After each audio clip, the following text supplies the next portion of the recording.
What's up everyone, welcome back. I'm going to show you this rod I got from TikTok, believe it or not. Kind of interesting story, I'll tell you about it right now, but I really like it. It's a cool rod, really JDM style. We'll jump into it right now.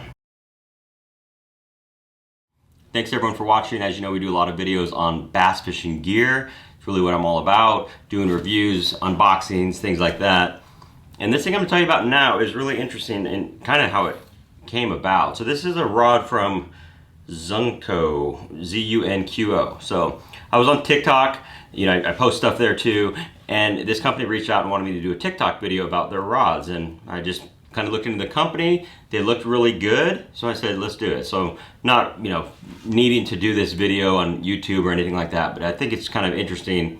What I'm going to talk about is kind of how the rod industry works. Now this company, I don't know exactly who they build rods for. I didn't dig that deep into it, but they build rods for a lot of American companies. So that's something that happens with rods and reels. There's usually a factory that makes a lot of different products for different brands. You know, as we know, a lot of stuff is made in China and just Asia in general. So it's kind of an interesting concept. You know, you could go to a factory and have a rod built with your specs and put your name on it. I mean, pretty common knowledge. But this company, this brand is doing their own rods as well. So it's kind of interesting. And the rod is really a good quality rod. I mean, I fished it yesterday. It's really a good quality rod that looks very JDM. I mean, this is not a cheap rod by any means. I mean, even from them, you know, straight from China, the retail's 200 bucks. So this is much more like a, you know, $300 or $400 rod. Got a lot of JDM styling, like I said. It's got a Toray blank, which is really impressive. It's got Fuji SIC guide, so it's good stuff. I mean, again, I don't know who they make rods for. I'm gonna have to look into that a little bit more, but it's just really interesting that now they're kind of trying to sell on their own and, you know, maybe skipping the middleman, if you will. So there are rods like that that are out there.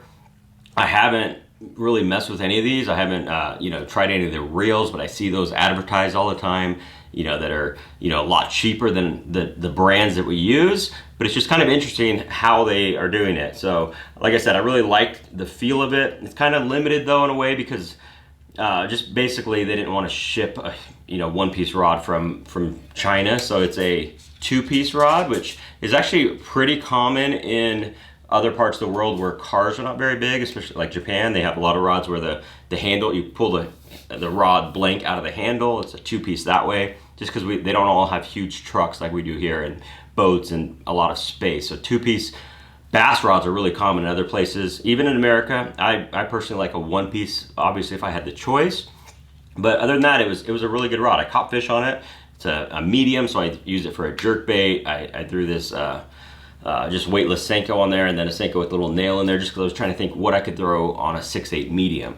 But really, again, it's a really good quality rod. Came with this neoprene case, which was kind of cool.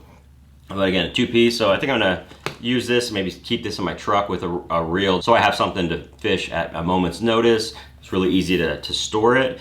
But again, I mean, it's just really surprised at the quality of it. So I'm gonna dig into it a little bit more and see who they're actually making rods for, if I can ever find that out. But really cool, different parts on this rod. Really high-end looking. Also doesn't have a lure keeper, which a lot of JDM rods don't. So that's, you know, it's just kind of how they do it over there. So I had to put it in the reel.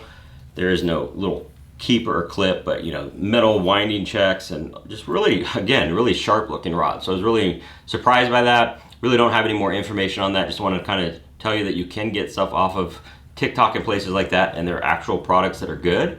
I don't have a link to it or anything, like I said, but just kind of wanted to have a little, you know, just like I said, a little chat about the industry, I guess. I mean, where the rods come from. It just really kind of surprised me. It was kind of random, but it's a good rod. I'll use it for something, but really interesting. This is a Zunko, which it actually says means something. I got this booklet I forgot to talk about.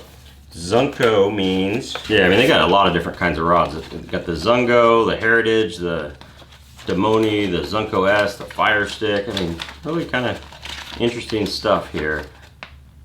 So it's a Japanese word, Zunko, meaning to be immersed. So interesting, yeah, Toray blanks, really good quality stuff. I'm gonna, again, dig a little deeper. If I have anything else to show, I'll do it. But this is a good looking rod, and it worked. It's really lightweight, comfortable. Again, two-piece, the only downside, but looks pretty good, doesn't it?